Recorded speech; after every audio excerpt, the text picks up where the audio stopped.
STF condena Bolsonaro e mais 7 réus por tentativa de golpe de Estado. Penas aguardam trânsito em julgado. O Supremo Tribunal Federal condenou, por maioria, o ex-presidente Jair Bolsonaro e outros 7 réus por envolvimento em um plano de golpe de Estado elaborado após a derrota nas eleições de 2022. A decisão foi tomada pela primeira turma do STF, que considerou as provas reunidas pela Procuradoria-Geral da República suficientes para comprovar a existência de uma organização criminosa que planejou e tentou executar a ruptura da ordem democrática no Brasil. O objetivo do grupo era impedir a posse do presidente eleito Luiz Inácio Lula da Silva e manter Bolsonaro no poder por meio da força, com apoio de setores das Forças Armadas e da estrutura do governo federal. Além de Bolsonaro, foram condenados os generais Augusto Heleno, ex-chefe do Gabinete de Segurança Institucional, e Braga Neto, ex-ministro da Defesa e ex-candidato a vice-presidente na chapa de Bolsonaro em 2022, o almirante Almir Garnier, ex-comandante da Marinha, Marcelo Câmara, assessor especial de Bolsonaro e ex-integrante do Gabinete de Segurança Institucional, Valdemar Costa Neto, presidente do Partido Liberal, legenda pela qual Bolsonaro concorreu à reeleição, Felipe Martins, ex-assessor internacional da Presidência da República, e Anderson Torres, ex-ministro da Justiça e ex-secretário de Segurança Pública do Distrito Federal. Jair Bolsonaro foi condenado a pena de 27 anos, 3 meses e 23 dias de reclusão, em regime inicial fechado, além de pagamento de multa e perda dos direitos políticos por 8 anos após o cumprimento da pena. A condenação inclui os crimes de tentativa de golpe de Estado, tentativa de abolição violenta do Estado Democrático de Direito, associação criminosa e incitação ao crime. O ex-presidente foi considerado o principal articulador político do movimento, utilizando sua posição institucional para espalhar desinformação sobre o sistema eleitoral, pressionar comandantes militares e elaborar decretos de intervenção que seriam usados como justificativa legal para a ruptura institucional. Braga Neto e Augusto Heleno receberam penas de 16 anos e 8 meses de prisão cada um.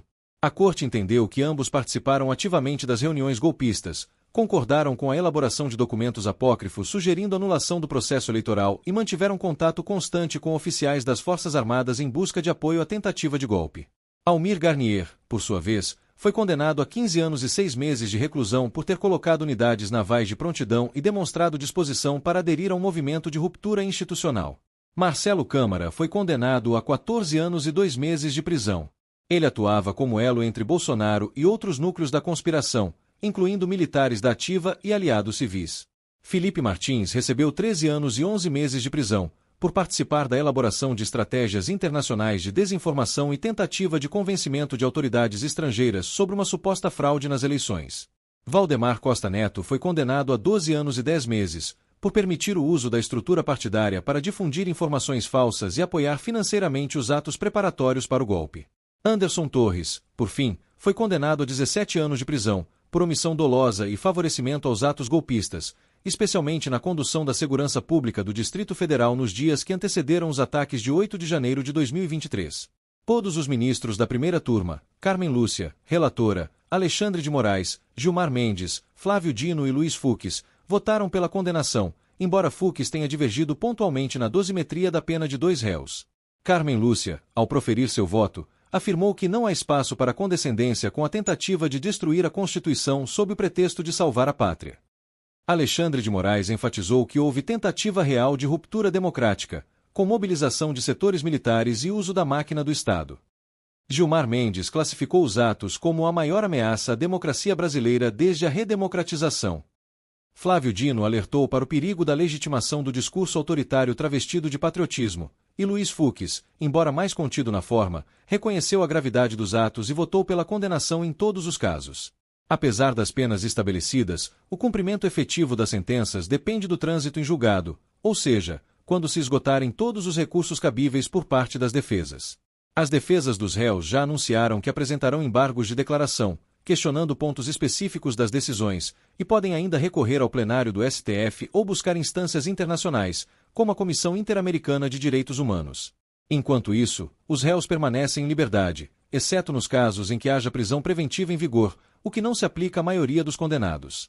No caso de Bolsonaro, a defesa deve apresentar pedido para que, caso confirmada a condenação, ele possa cumprir pena em prisão domiciliar, citando sua idade, atualmente com mais de 70 anos, e supostas condições de saúde. As penas em regime fechado exigem o cumprimento de pelo menos 25% do tempo total para que o condenado possa pleitear progressão de regime, desde que comprove bom comportamento carcerário.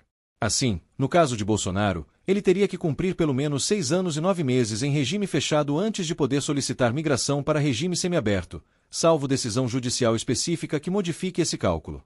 A condenação de Bolsonaro e seus principais aliados representa um marco na história do judiciário brasileiro, sendo a primeira vez que um ex-presidente da República é julgado e condenado por tentativa de golpe de Estado. A decisão também aprofunda o impacto político e jurídico dos eventos de 8 de janeiro, que já resultaram em mais de 600 condenações de manifestantes e organizadores dos atos antidemocráticos. O julgamento ainda poderá ter desdobramentos sobre militares da ativa e empresários que financiaram a logística dos atos. As investigações em curso miram novos nomes e avaliam a extensão do envolvimento de instituições civis e militares na articulação golpista. O STF tem reiterado que a responsabilização será proporcional à gravidade da conduta e baseada em provas documentais, depoimentos e interceptações telefônicas legalmente autorizadas. A turma, por maioria, julgou procedente a ação penal 2668, com a condenação dos réus Alexandre Ramagem Rodrigues, Almir Garnier Santos, Anderson Gustavo Torres, Augusto Heleno Ribeiro Pereira, Jair Messias Bolsonaro, Mauro César Barbosa Cid, Paulo Sérgio Nogueira de Oliveira e Walter Souza Braga Neto. Condenar por maioria, vencido o ministro Luiz Fux, o réu Jair Messias Bolsonaro, por infrações aos artigos 359-L, 359-M, 163, parágrafo único, incisos 1, 3 e 4, todos do Código Penal.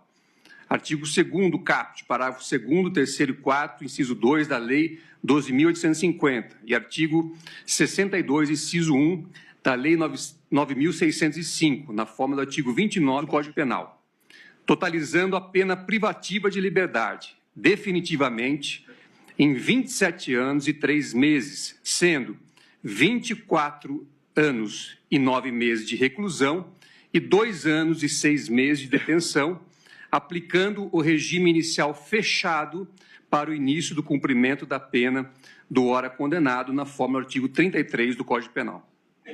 Condenado também a pena pecuniária de 124 dias multas que deverão ser calculados à razão de 2 salários mínimos vigentes à época do fato, devidamente corrigido nos termos do artigo 49, parágrafo 1º do Código Penal. O ministro Luiz Fux não votou na dosimetria. Esta é a proclamação do resultado e agora eu passo a palavra ao presidente do Supremo Tribunal, Luiz Roberto Barroso, que nos honra com a sua presença, para as suas considerações. Desejo muito sinceramente que estejamos virando uma página da vida brasileira e que possamos reconstruir relações, pacificar o país e trabalharmos por uma agenda comum verdadeiramente patriótica, com as divergências naturais da democracia, mas sem intolerância, extremismo ou incivilidade.